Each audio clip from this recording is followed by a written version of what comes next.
Dimanche 25 juin 2023, Marion Cotillard a pris la parole sur son compte Instagram afin d'apporter son soutien absolu au collectif Soulèvement de la Terre, après sa dissolution par le gouvernement français.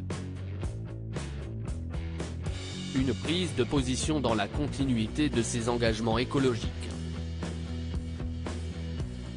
Des militants des Soulèvements de la Terre ont été interpellés le 20 juin 2023 par des fonctionnaires de la sous-direction antiterroriste de la police, suite à une manifestation. Le ministre de l'Intérieur, Gérald Darmanin, a par la suite décidé de prononcer la dissolution du collectif. Pour acter le décret de dissolution, le ministre s'est servi de la modification de la loi sur le séparatisme datant de 2021. Ainsi, les dégâts attribués à la manifestation récente du collectif seraient estimés comme étant des agissements violents à l'encontre des personnes et des biens.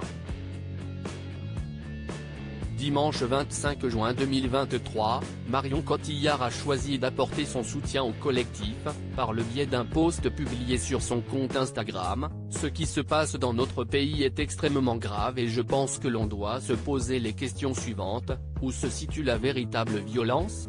Qui sont les véritables criminels?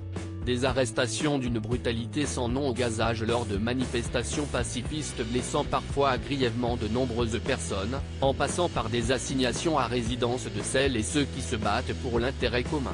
La liste des violences policières et, de ce fait, gouvernementales contre les mouvements écologistes donne le vertige et la nausée, a-t-elle d'abord écrit en légende d'une photo d'elle.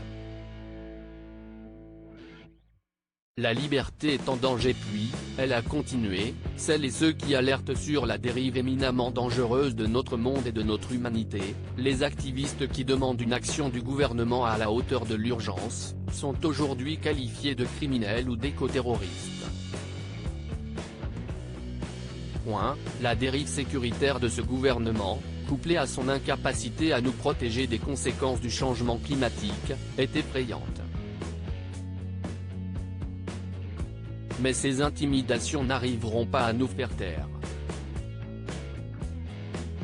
Pour elle, dans notre pays, la liberté est en danger.